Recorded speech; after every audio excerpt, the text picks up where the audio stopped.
하자고 했어? 그래서 어떻게 했어? 뭐? 만졌다고? 등에 격양되고 흥분된 반응을 보인다면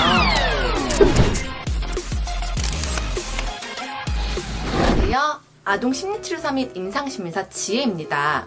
최근 주변 지인들이나 센터에 내원하는 부모님들께서 성에 관련된 걱정과 질문들을 자주 주십니다.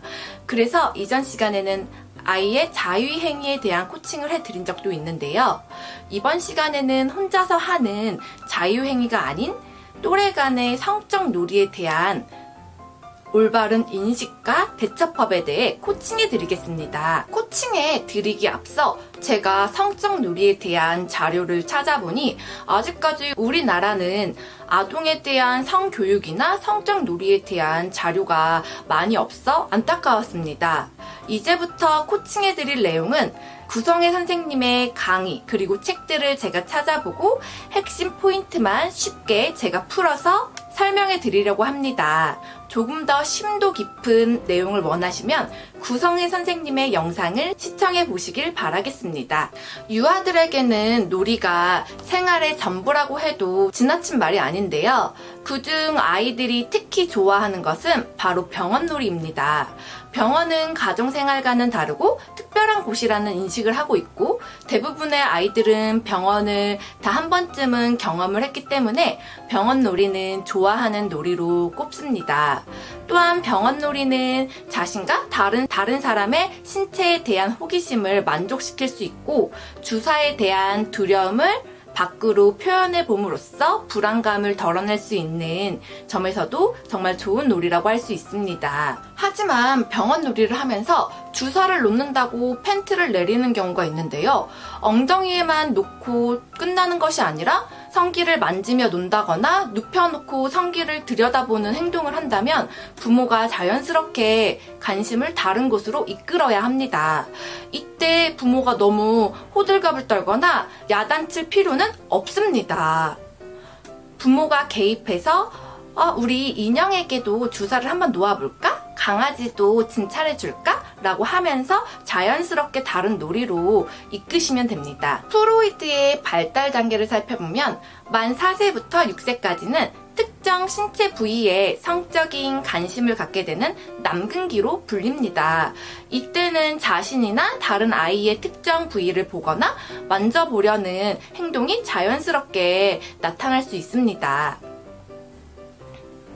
이렇듯 아이들이 성적 놀이를 하는 것은 성적 쾌감을 알아서가 아니고 주위의 현상을 흉내내고 단순한 호기심에서 되풀이하는 경우가 더 많습니다. 그냥 병원놀이나 소꿉놀이처럼 자연스럽게 이해하면 되는데요. 단순하고 가볍게 하는 놀이는 크게 신경 쓰지 않아도 되며 부모가 자연스럽게 다른 놀이로 전환시켜 주시면 됩니다. 이런 경우 외에 심한 성적 놀이를 한다면 어떻게 해야 할까요? 실제로 제가 맡았던 사례 중에 한 자매가 형제네 집에 놀러 갔습니다. 그러니까 첫째끼리도 친구이고 둘째끼리도 친구였는데요. 엄마들은 거실에서 차를 마시고 아이들은 방에서 문을 닫고 놀이를 했다고 해요. 자매가 이제 집에 돌아가고 난 후 형제의 엄마에게 자매 엄마가 여자친구의 엄마가 다급하게 전화를 했다고 합니다.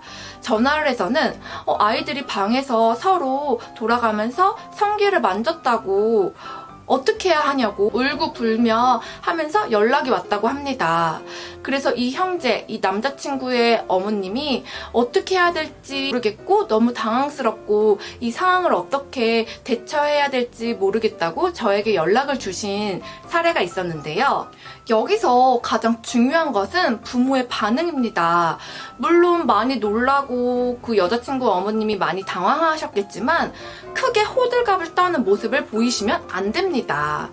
아이가 단순히 소꿉놀이를 하듯 성적 놀이를 할 수 있기 때문인데요. 또한 여기서 중요한 포인트는 그 정황 그리고 시작과 과정을 물어보셔야 합니다.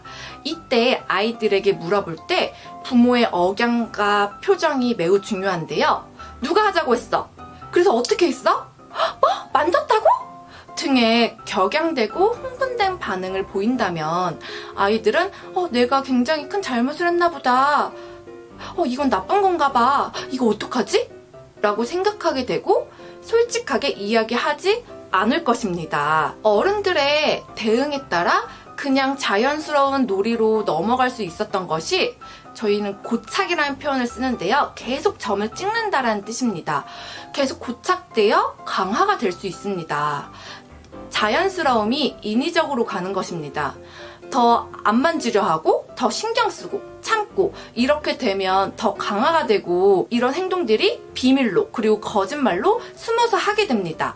시작은 누구더라도 재미있게 유쾌하게 그 놀이가 끝났다면 전혀 문제가 되지 않습니다.